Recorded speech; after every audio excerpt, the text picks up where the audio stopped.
चरित्र आणि त्यांचं कार्य असं म्हटलेलं आहे की ज्ञानदेवे रचिला पाया तुका झालासे कळस. परंतु मला असं वाटतं की हे कळस बांधून देखील काम पूर्ण झालेलं नाही आहे. ते काम आज देखील या पवित्र भूमीमध्ये अव्याहत सुरू आहे.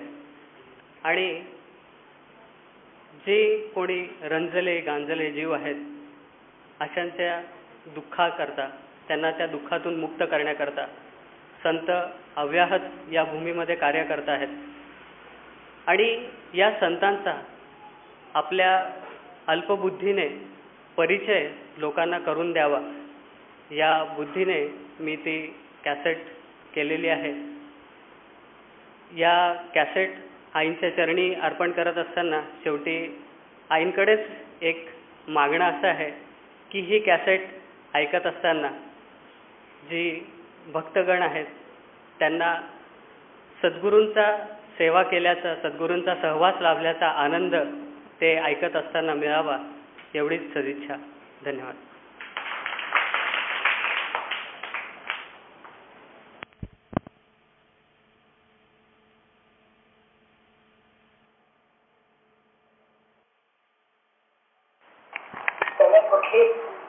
कुठल्याच म्हणजे शास्त्र पुराणं हे उपनिषद काहीच न्यायचं ठेवलं नाही. आणि इतकं सगळं ज्ञान आमच्या पुढे ठेवून सुद्धा असं म्हटलेलं आहे असे सृष्टं जगत सर्व की आता जरी आणि कुणीही काही लिहिलं असलं की ते विद्वान लोक आता आधुनिक काळात आणि अनादी काळापासून होत आले तरी जे काही लिहिलं ते व्यासच्या त्यांच्या लिहिण्यातूनच आम्हाला पुढे मिळणार आहे. आणि त्यांनी कुठली एकही वस्तू हे असं शास्त्र ठेवलं नाही की जी व्यासाने त्याच्यावर प्रकाश माझ्याने त्याचा इतकं लिहिल्यानंतर सुद्धा असं म्हणतात इतकं सगळं ज्ञान आम्हाला तिला आतापर्यंत आले त्या ज्ञानाच्या मार्गातून सुद्धा सर्वांचा प्रयत्न करतोय. पण इतकं असं सुद्धा असं म्हटलंय की व्यासांना शांती लाभली नाही. म्हणजे त्यांना का ही वास पौर्णिमा आहे, गुरु पौर्णिमा है, तो व्यासी का पूछे का विस्तार इतना अमर्याद है, इसे किसी मर्यादा में तोड़ना या देखना असंभव है. तो इस व्यास ने कहा अनादिकाल से आगे तक हम मनाते आए हो और मनाते रहेंगे. हमारा सनातन धर्म ऐसा है, कभी न नष्ट होने वाला है. तो हमारी परंपरा चलती आई है और चलती रहेगी. लेकिन व्यास जी को तो हम जब भी कुछ लिखते हैं पढ़ते हैं तो बोलते हैं कि व्यास जी का ही झूठा मुआम खाना पड़ता है. हम कोई ऐसा व्यक्ति नहीं कि उसने कुछ विशेषता उस पर प्रकाश डाला है. उनके ही माध्यम से हम सब शास्त्रों को पुराणों को अपनाना पड़ता है.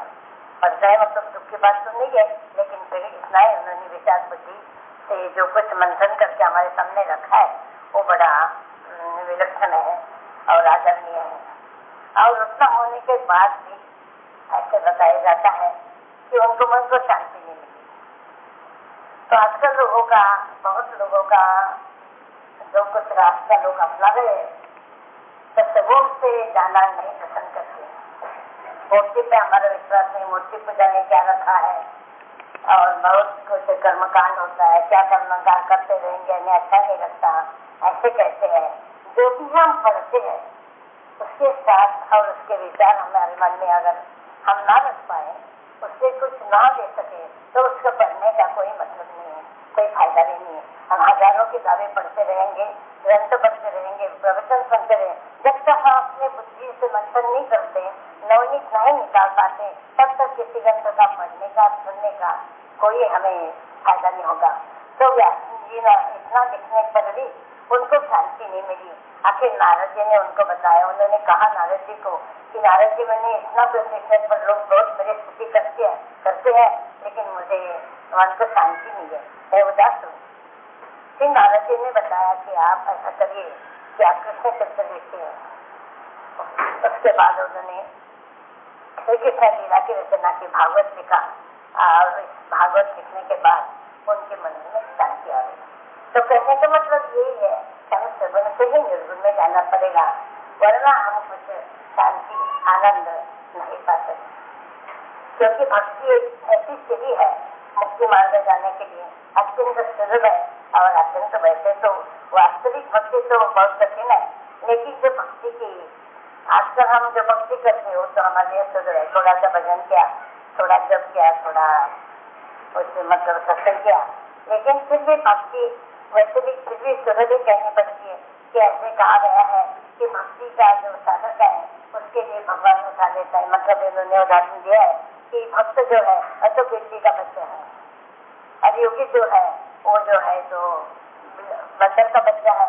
कि बंदर कैसा भी कुत्ता जाता है, बच्चों को ही माँ को पकड़ना पड़ता है, लेकिन बिल्ली है और बिल्ली का बच्चा तो पकड़ना नहीं पड़ता, बिल्ली उसको पकड़ती है। तो कहा जाता है कि जो भक्त है उसके लिए भगवान कृपा करता है और भगवान रास्ता दिखाता है और भगवान अपनाता है। और 12वें अध्याय में उन्होंने कहा है कि भक्त मेरा मुकुटमणि है। बहुत भक्त का वर्णन किया है और ऐसे करने के बाद भी अर्जुन को योग्य होने के लिए भी उन्होंने बहुत आग्रह किया है। तो दोनों मतलब कहने का मतलब है, अगर योग की भक्ति नहीं होती, अगर भक्ति के योग नहीं होता, अगर कोई सूखा आदमी हो, योग करता हो और वेदांत पढ़ा हो, लेकिन उसकी जो कुछ ज्ञान है वो अधूरा रह जाता है, उसको पूर्णता नहीं प्राप्त होती।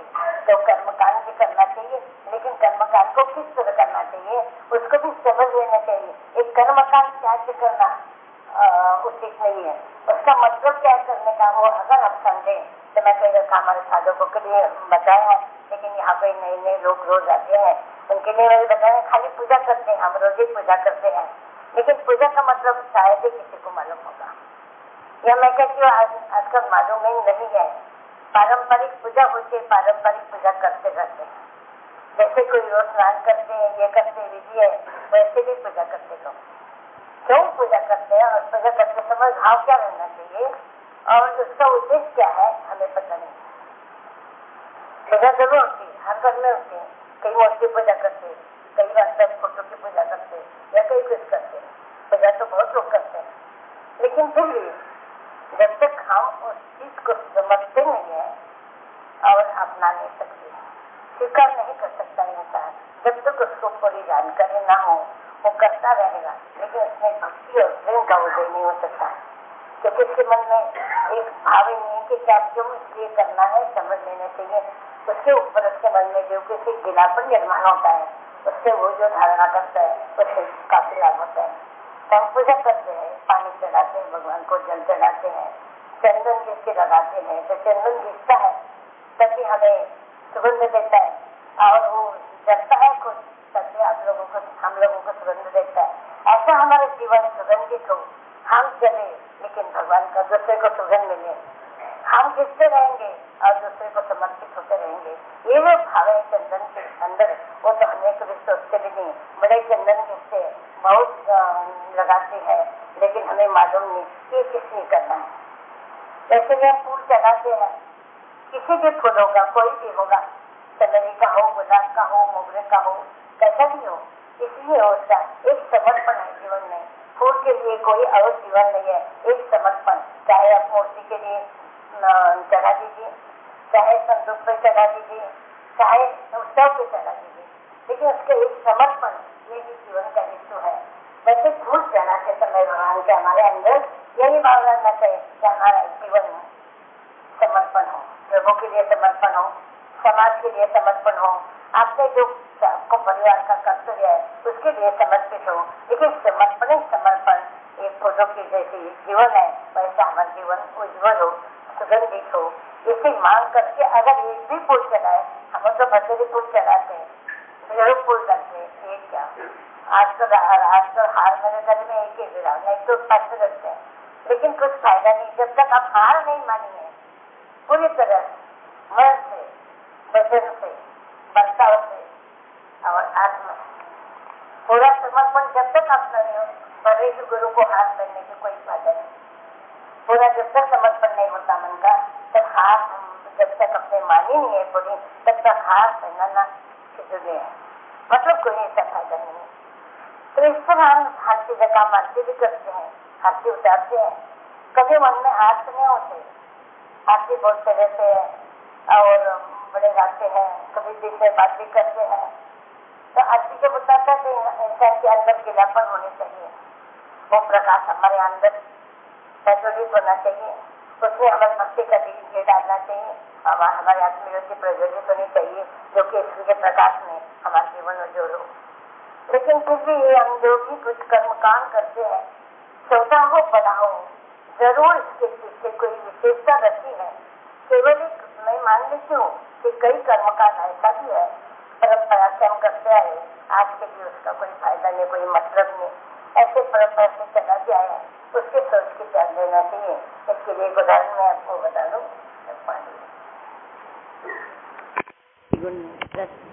तो मतलब ही नहीं, तो ऐसी कोई कर्मकांड है उसको के अगर आपको अच्छा लगे तो जरूर त्यागना चाहिए। मैं अच्छा मतलब ठीक लगे तो त्याग देना चाहिए। हमारे में बहुत चलता है कि फलाने दिन फलाने चीज़ को बनाना है, जरूर बनाना है, नहीं तो भगवान रूठ उठते हैं, भगवान रूठ जाते हैं। फलाने दिन हमें बड़ा बनाना है, ये करना है, वो करना है, तो ये सब हमारे खाने के लिए है, भगवान के लिए कुछ नहीं चाहिए। भगवान के लिए सिर्फ भक्ति चाहिए, वो हमारे पास कमी है। बाकी तो चीज़ हम बड़े करते रहते हैं, लेकिन करने के बाद भी कोई विशेष त्यौहार होता तो भगवान के भोग चढ़ता है, नहीं तो खाते रहते। टाइम किसको है भोग चढ़ाने के लिए? समर्पण भी करे 1 मिनट आंखें बंद करके, इतने में किसी के पास समय नहीं है। बस बनता कब है, मेरे पेट में जाता कब है, और गाड़ी में वो कहते कि माता जी मैंने कभी कह नहीं सकती, अब तो बहुत ही क्या क्या कैवल्य महाकैवल्य मुक्ति मैं तो समझ नहीं पाती आपके बात से। तो फिर कहते हैं हाँ माता जी ये तो है, लेकिन मुझे मन को शांति नहीं, आनंद नहीं। आनंद तो द्वैत के बगैर नहीं आता, बगैर द्वैत का आनंद कभी नहीं आ सकता। द्वैत जरूर होना चाहिए, द्वैत में ही आनंद आता है। बाकी आनंद अपने आप में लोग अद्वैत में ढूंढते हैं, अद्वैत में आनंद कभी नहीं आ सकता, द्वैत में ही आनंद आता है। अगर आपको बोलने के लिए भगवान श्री कृष्ण ने आखिर कहा कि अर्जुन को मैंने जो गीता बताई अभी तक, तो उसमें बहुत खुश हो गया अर्जुन इतना उसके मन में वैराग्य हो गया है कि अभी योगी होने के लिए बिल्कुल योग्य हो गए। अगर मैं इसको योग बताऊं तो शायद वो अपना लेगा, लेकिन अगर मदस्वरूप हो जाएगा योग करके, तो मैं किसके साथ बात करूँ फिर? और किसको बताऊं, किसको आलिंगन दे दूं? ये तो भगवान के श्री कृष्ण जी की शायद आवश्यकता नहीं होगी आलिंगन देने की, बात करने की। ये हमारे अपने के लिए उन्होंने बोल रखा है कि बगैर द्वैत का आनंद नहीं मिलता, ये सिखाने के लिए बोला है। कृष्ण जी को तो जरूरत नहीं होगी कि किसी को आलिंगन दे को सुख मान लेना है, वो तो पूर्ण सुखी थे, पूर्ण आनंद थे, पूर्ण परब्रह्म स्वरूप थे, उनको बाहर के आनंद की कोई आवश्यकता नहीं थी। लेकिन फिर भी जो भी गीता है, रामायण है, जो भी कुछ है वो हमारे लिए है। लेकिन हम क्या समझते, गीता 18 अध्याय पढ़ते हैं, श्री कृष्ण ने अर्जुन जी की बताया है, बस रघु जी 18 अध्याय पढ़ के छोड़ दी, छुट्टी हो गई। ऐसे नहीं चाहिए कि हमने हमारे लिए उसमें से हम क्या ले सकते हैं, क्या कर सकते हैं। लेकिन फिर भी मैं आजकल मेरे मन में बार बार ये विचार उठता है कि गीता पढ़ते हैं, गीता तो अच्छी है, महाभारत का रत्न बताया गया है, और अनादिकाल से हम गीता को अपनाया है। हिंदू के घर में गीता नहीं, ऐसा घर नहीं होगा। चाहे संस्कृत जानते नहीं, पढ़ते नहीं, मराठी भी जिनको पढ़ने नहीं आती, उनके घर में गीता जरूर मिलेगी आपको। लेकिन फिर भी एक प्रश्न ऐसे मन में उठता है कि गीता पढ़ने के बाद हम उसको अनुसरण नहीं कर पाते। गीता कोई भी एक चीज़ भी आजकल के दुनिया में हम अपना नहीं सकते, हम बाहर में नहीं ला सकते, ना हम यज्ञ याग कर सकते हैं, ना दान कर सकते हैं, ना ब्राह्मण कोई हो तो त्रिकाल संध्या कर सकता है, ना कोई ये कर सकता है। तो मेरे मन में ऐसा विचार आया कि एक फैक्ट्री में 1000-2000 लोग अगर काम कर रहे हो, तो सबकी जाति एक है, 1000 लोगों की एक कोई उसका अफसर होगा, वो एक अलग होगा, अन्यथा जो भी मजदूर है वो मजदूरी है। इसलिए उनकी जाति कोई भी आप लोग जो हम लोग आजकल मानते आए हैं, लेकिन वैसे कहे तो एक ही जाति है उनकी कि मजदूर, मालिक और मजदूर दो ही जाति है कारखाने में, और कोई जाति नहीं। वो इकट्ठा खाना खाते, एक तरफ से अगर कोई झगड़ा करना हो मालिक के साथ तो इकट्ठा होकर करते, उनका विचार विनिमय एक होगा, काम एक होगा और करना होता है।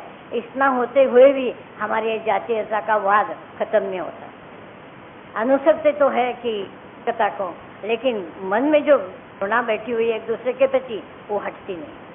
इतना भी नहीं प्रवचन में नहीं बोलना चाहिए, लेकिन मेरे से रहा नहीं गया। कल से परसों से मैं देख रही हूँ कि जो ग्रुप के लोग यहाँ आते हैं, या कई मैं यात्रा में भी देखा, यात्रा चलते हैं तो मिरज के लोग कोई एक पर्दा डाल के बैठेंगे, पुणे के लोग एक बेंच में पकड़ के बैठेंगे, और यात्रा में भी वो यहाँ भी आते हैं। तो जो ग्रुप में कल मैं बगीचा में देखती रही तो अपने अपने ग्रुप में बात कर रहे हैं। आपके ग्रुप में हमेशा मिलते हैं आप, बम्बे वाले तो बम्बे को एक दूसरे को हमेशा मिलते रहते हैं। यहाँ कोई और के साथ बोलिए, उनके लिए कोई हमदर्दी की बातें कर सकते हैं। वो कोई दुखी हो तो विचार करिए, एक दूसरे के प्रति विचारों का आदान प्रदान करिए। अनुभव कुछ आते हैं, किसी को आते नहीं है, उसके लिए कोई चर्चा करिए। अपना अपना ग्रुप रखिए, अपनी बहन हो, कौन हो, सगे सही हो, वहाँ से 3-3, 2-2, 5-5 लोग ऐसे बिखर के बैठे। बिखर के नहीं है, बिल्कुल से आत्म केंद्रित होते हैं, आत्म केंद्रित होके बैठे।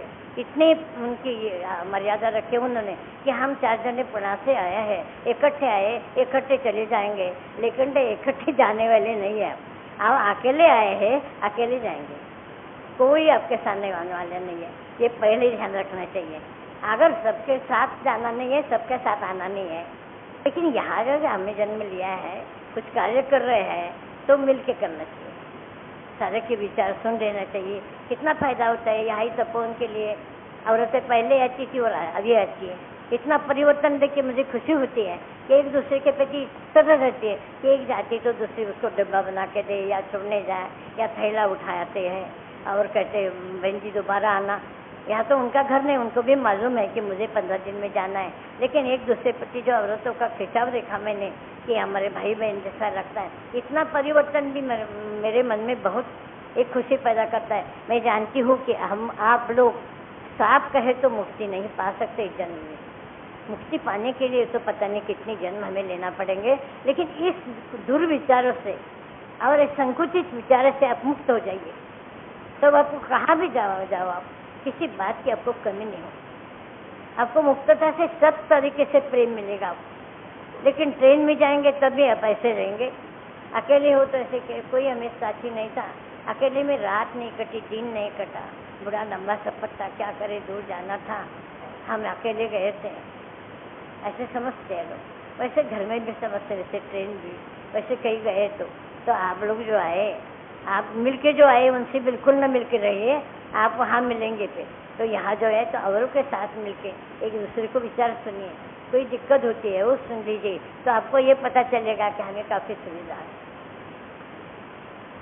आप दिल्ली से लोग आते हैं, मेरठ से आते हैं, या जलगांव से आते हैं। इससे अच्छा कि हमारे मेरठ वालों को लगता है माता जी पास थी, अभी दूर गए, हमें जाना नहीं बना। उनके लिए बहुत दिक्कत होती है यहाँ आना, लेकिन ये नहीं सोचते कि इतनी दूर से लोग कैसे आते हैं। गाड़ी में कितनी तकलीफ होती है, रिजर्वेशन की कितनी तकलीफ है, बारिश है आती है, घर में भी अड़चन होती है, तो वो भी आते। तो हमें क्या, हमें तो सुख है, 2 दिन में 2 दिन जाने में कोई इतराज नहीं है। लेकिन जितना सुख मिलता है इंसान उससे इतना ये करता है कि अगर पंखा है वहाँ है तो यहाँ फिर घूमता है तो ठीक है, वहाँ कौन जाके पंखे में बैठे, उठना पड़ता है ना। इससे ऐसे मेरे सिर पे घूमता रहे तो ठीक है। इतनी हमारी सुख लालसा बढ़ गई है। विज्ञान ने बहुत कुछ दिया आपको, और ज़रूर इस्तेमाल करिए।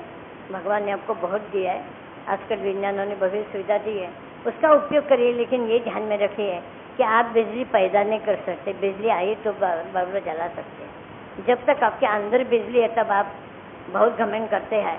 आपकी बिजली अब ऑफ हो गई तो कोई भी डॉक्टर भी नहीं कर सकता। ये ध्यान में रखते हुए हमेशा मैं ये नहीं कहती कि मृत्यु सिर पे देख के चलिए, लेकिन ज़रूर है कि हमारे अंदर जो कि दिव्य शक्ति है, हमारे अंदर अगर आवाज़ आती है तो मैं बोल सकती हूँ, और लाउड स्पीकर है तो अब तो दुगना सुनाई देता। लेकिन अगर मेरी आवाज़ बंद हो गई तो मैं क्या कर सकती हूँ, कुछ नहीं कर सकती। तो ये ध्यान में रखते हुए हमारा जो गुरु पूर्णिमा का दिन है, गुरु दीक्षा लेते हैं, लोग आते हैं गाँव से, टाइम नहीं होता कि जब आए। हम सोना गए थे, दीक्षा क्यों टकली, मराठी में कहते हैं दीक्षा क्यों टकली, नहीं दीक्षा लेके फेंक दी, मतलब दे दी, दीक्षा ले ली और फेंक दी, ऐसा उसका मतलब निकलता है। तो फेंकने के लिए दीक्षा नहीं लेना चाहिए, एक काम पूरा कर लेते हैं। अगर गए थे मिरज में, शादी में गए थे, माता जी के घर गए, मैंने कहा दीक्षा दे दीजिए, टाइम नहीं फिर आने के लिए, खर्चा भी होता है। कि दीक्षा लेना क्या है? दीक्षा लेने के समय आपका मन कैसा होना चाहिए?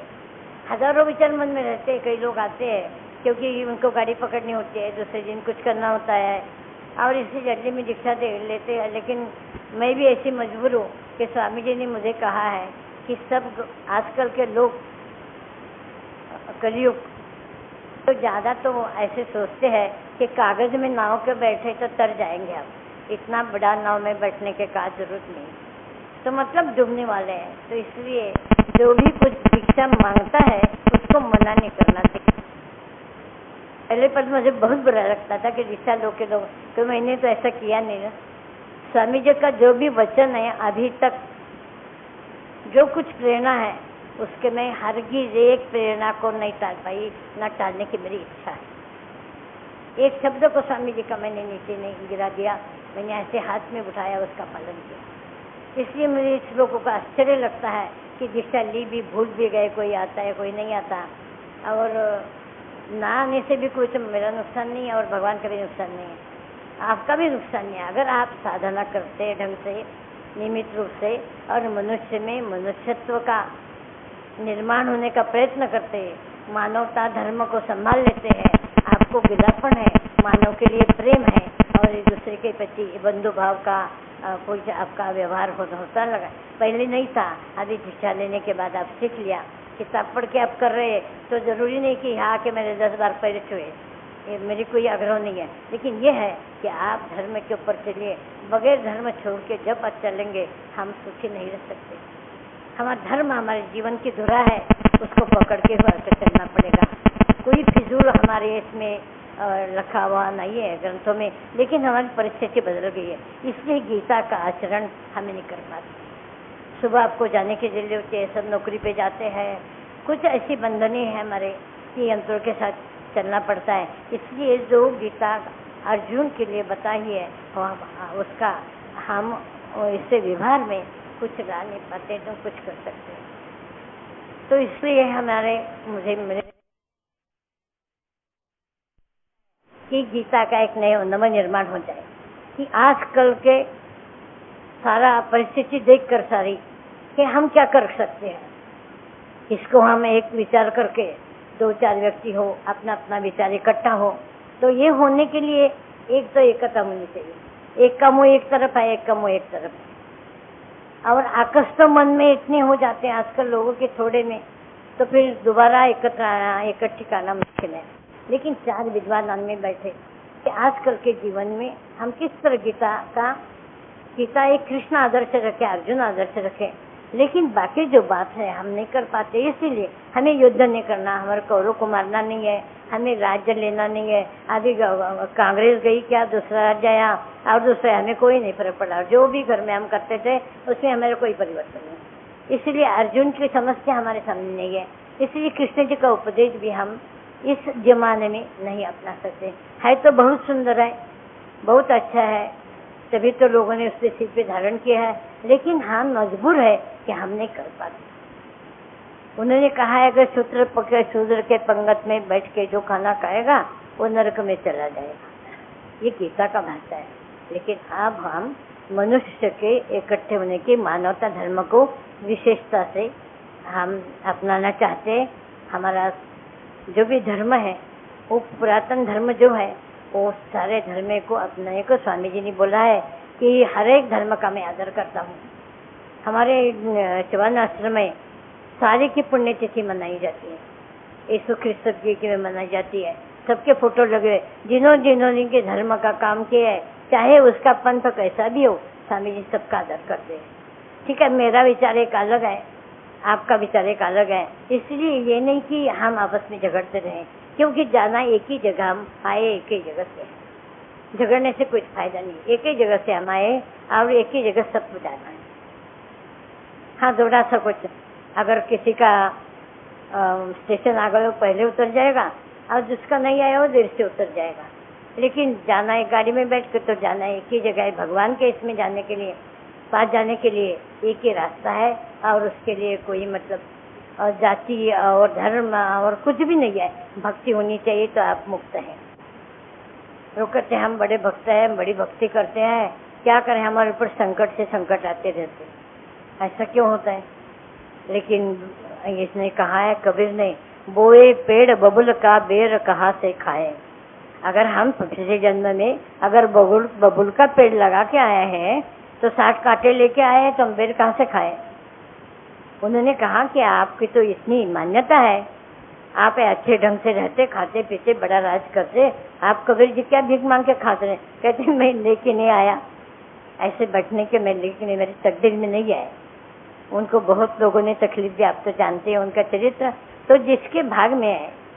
जैसे यह है कि आप जानते रंगनाथ स्वामी तो पालकी में जाते थे, और जब रामदास जी को रास्ते में देखते थे उतर के प्रणाम करते थे, तो लोग आश्चर्य में पड़ते कि ये पालकी में जा रहे हैं, हम शिष्य हैं उनके बराबर साथ में, और फिर ये उतर के इनको प्रणाम करते हैं। तो सबने शिवाजी को बहुत बुरा लगा, तो शिवाजी ने सोचा मेरा राज्य रामदास जी को ही दे दे, फिर वो भी अपने राज्य करेंगे, मेरे गुरु है वो। लेकिन रामदास जी के ये मेरे तकदीर में नहीं है, ये नहीं मैं चला सकता, मेरे भाग्य में ये नहीं है। भाग में नहीं है तो आप लोग कहते कि वो त्याग किया उन्होंने, लेकिन वास्तविकता है कि प्रारब्ध के बगैर इंसान कोई चीज को नहीं अपना सकता। जब प्रारब्ध खत्म होता है तब आपका कोई नया फायदा हो, नुकसान हो, पुण्य संचय खत्म हो गया तो बहुत बुरी परिस्थिति में चला जाएगा। अगर बाद में पुण्य संचय का गठरी अपने खोली तो आखिर के दिन आपके अच्छे जाएंगे। ये तो प्रारब्ध तो टाल नहीं सकता कोई।